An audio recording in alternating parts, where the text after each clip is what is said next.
Sir आपका that's entertainment बहुत बहुत स्वागत है। धन्यवाद आपका। सर हम बात करें दिल जो भी कहे, तो इस फिल्म के लिए आपका क्या दिल कह रहा है? हमारा दिल अच्छा ही कहेगा। हर फिल्म में जो हम काम करते हैं हम उम्मीद करते हैं कि वो अच्छी फिल्म हो, दर्शकों को पसंद आए और जो लोग उसके साथ संबंधित हैं उनका फ़ायदा हो। सर किस तरह आप जाहिर स्टोरी अच्छी होगी, आपने फिल्म साइन करी तो क्या है कुछ? ये जैसा कि मैं कह रहा था कि हमारा रमेश शर्मा के साथ पारिवारिक संबंध है, हमारे मित्र हैं वो, और उनके जो पुत्र करण जिनको वो इस फिल्म में इंट्रोड्यूस कर रहे हैं वो हमारे सामने ही पैदा हुए थे। अब वो कट्टे कट्टे जवान बन गए और वो फिल्मों में काम करना चाह रहे हैं, तो हमारी शुभकामनाएं हैं, हमारा आशीर्वाद है। और रमेश शर्मा ने कहा कि हम चाहते हैं कि आप इस फिल्म में काम करें, तो हमने कहा ठीक है, इस फिल्म में हमने काम कर लिया। सर ये बिल्कुल सच्चाई है कि जिस फ्रेम में अमिताभ बच्चन आगे खड़े हो जाते हैं तो सब कुछ ढक जाता है, तो रमेश शर्मा के ये ऐसा आप सोचते होंगे, हम तो ऐसा नहीं सोचते। सही दुनिया सोचती है, गलत सोचती है। देखिए अमित जी के साथ मेरी बातचीत आगे जारी रहेगी, लेकिन आइए हम आपको दिखाते हैं कि दिल जो भी कहे में और क्या क्या हो रहा है।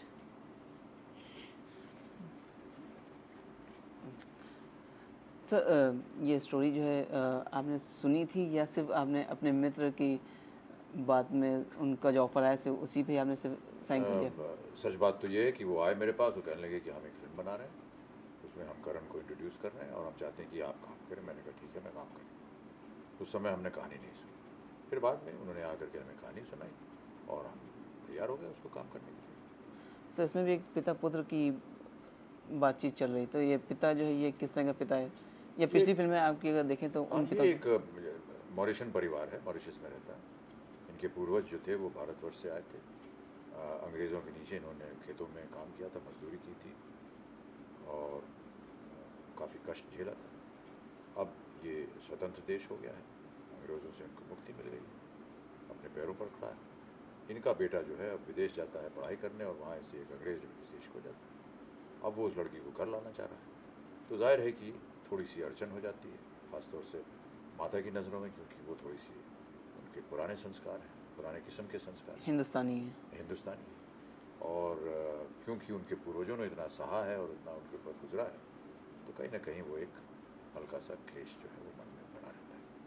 किस तरह से ये जो है दुविधा, ये जो समस्या है, इसको समाधान कैसे होता है, ये कहानी है इसमें। अब पिता की जो भूमिका है वो क्या, वो इस रिश्ते के खिलाफ है या उसका सपोर्ट कर रहा है? पिता जो है वो थोड़े से खुले दिमाग के हैं, ज़्यादा मॉडर्न थिंकिंग के। वो कहते हैं भाई अगर इश्क है तो लाओ लड़की को, लेकिन साथ साथ उनको अपनी पत्नी का भी ध्यान रखना है, जो कि थोड़ी सी ट्रेडिशनल है। उनके संस्कार जो हैं तो पुराने ख्यालों के। तो नए ख्यालात और पुराने ख्यालातों के बीच में कॉन्फ्लिक्ट होता दिखाई देगा। हाँ ज़रूर। देखिए बातचीत आगे भी जारी रहेगी बच्चन साहब के साथ। चलिए हम लोग देखते हैं कि आजकल जो एम एफ हुसैन साहब जो हैं वो एक नई फिल्म की तरफ अपना रुख कर रहे हैं उर्मिला मातोंडकर को लेकर। तो आइए देखते हैं कि उनके जो उन्होंने पिछली फिल्में करी उनका कैसा रहा पूरा उनका एक्सपीरियंस।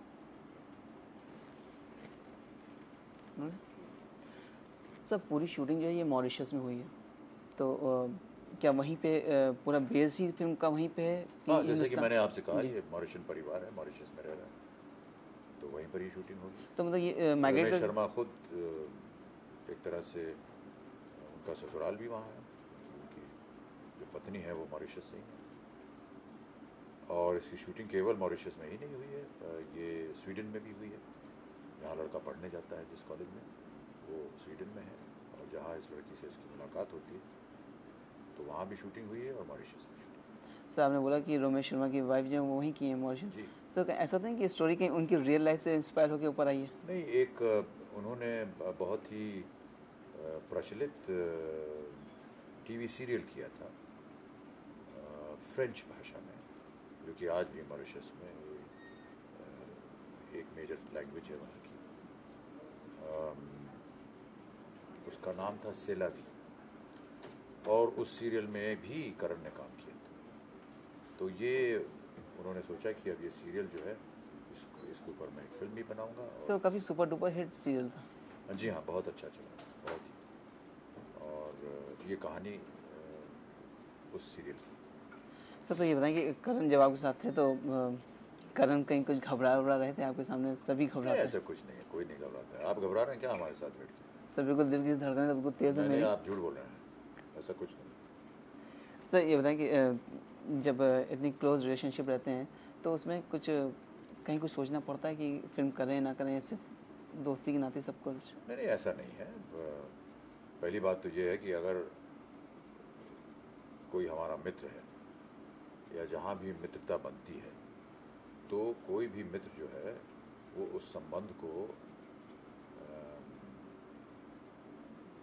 और आगे बढ़ाएगा, उसे और बनाएगा। वो जानबूझ के कोई ऐसा काम तो मुझे देगा नहीं जिससे मुझे नुकसान पहुंचे, फिर तो वो मित्र कहलाने लायक नहीं।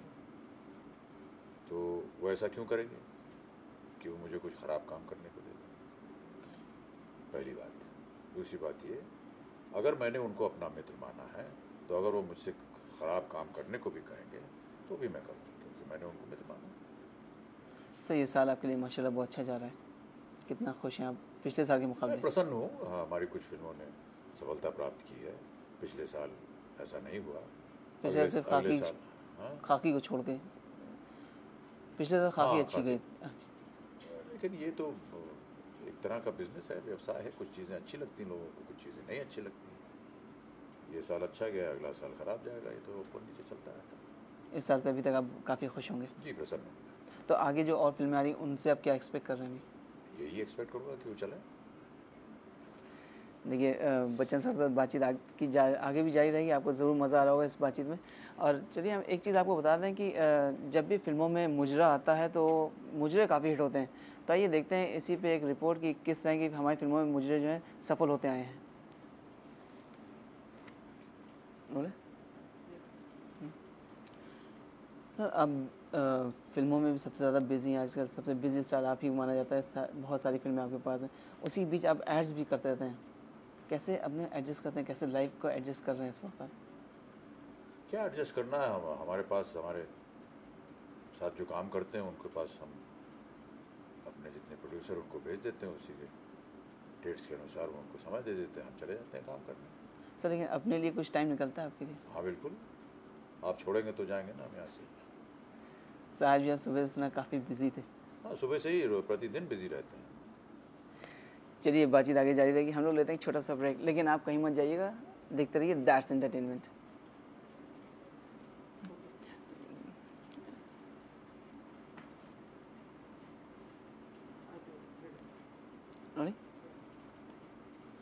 वेलकम बैक दोस्तों।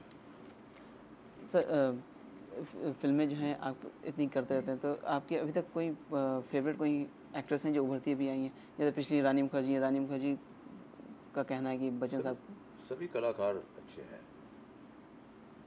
रानी बहुत अच्छी कलाकार हैं, जिनके साथ मैं काम कर रहा हूँ सब सक्षम है। प्रीति जिंटा की बात करें तो उनके साथ क्या? प्रीति के साथ हमने एक फिल्म की थी, 2 फिल्में की थी। एक अरमान, उसमें उनके साथ आमने सामने आकर काम नहीं मिला। फिर वीर ज़ारा में उनके साथ हमने, जो हमारा गेस्ट रोल था, उसमें उनके साथ काम किया। अब करण जौहर की फिल्म है कभी अलविदा ना कहना, उसमें वो है। और बहुत ही हंसमुख, बहुत ही बबली किस्म की, अच्छे स्वभाव की, और उनके साथ काम करने में अच्छा लगता है। देखिए सभी को पता है कि प्रीति जिंटा जो काफ़ी बबली किस्म की लड़की हैं। तो आइए देखते हैं कि उनकी आने वाली फिल्म है सलाम नमस्ते, तो उसके लिए प्रीति क्या कह रही हैं। सर इस फिल्म का म्यूज़िक जो मेरे टॉप 5 में चल रहा है, वो होली वाला सॉन्ग है ना, रोलिंग। सर फिल्म की कहानी तो लोगों को पता चल चुकी है, लेकिन ये बताइए सर फिल्म का म्यूज़िक है वो आप किस तरह ले रहे हैं, किस तरह का आपको? हाँ, मुझे तो बहुत अच्छा लगा, बहुत ही सुंदर। शंकर एहसान लॉय ने बड़ी मेहनत की है। कई फिल्में उनके साथ की हैं मैंने, हाल ही में बंटी बबली भी की उनके साथ, और अब ये इस फिल्म में भी संगीत बहुत अच्छा दिया है। बंटी बबली का तो सुपर हिट म्यूज़िक हो चुका है। बिल्कुल बिल्कुल। और इस फिल्म का संगीत भी बहुत ही मधुर, बहुत ही अच्छा, 2-3 गाने बहुत अच्छे लगे। सर आपका फेवरेट गाना कौन सा है? मेरा तो मेरे मुन्ना, जो मेरे ऊपर फिल्म आ गया। होली वाला सॉन्ग बात करें तो होली भी है, जी हाँ, वो भी अच्छा है।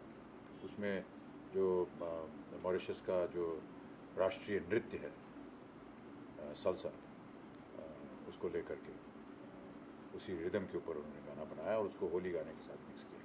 सर ये शायद कम ही लोगों को पता होगा कि वहाँ का ये ख़ास नृत्य है जिसके ऊपर ये गाना बना है। जी जी जी। सर कितना एंजॉय किया, वो होली सॉन्ग है तो जाहिर सी बात सभी एंजॉय करते हैं। देखिए वहाँ के संस्कार और भारत के संस्कार बहुत मिलते जुलते हैं, तो क्योंकि वो सब कभी न कभी भारतवासी ही थे, अब प्रवासी बन गए हैं लेकिन वहाँ जाके सेटल हो गए।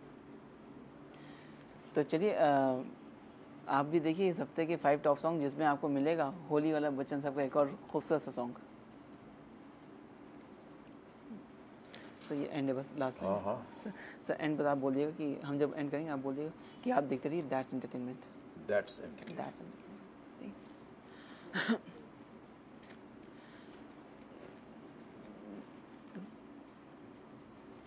सर आज आपने हमारे लिए टाइम निकाला, दर्शकों के लिए टाइम निकाला, आपका बहुत बहुत शुक्रिया। धन्यवाद। और अपने दर्शकों से मैं कहना चाहूँगा कि आप देखते रहिए दैट्स एंटरटेनमेंट। तब तक अपना ख्याल रखिएगा, अगले हफ्ते आपसे फिर मुलाकात होगी। सहारा प्रणाम।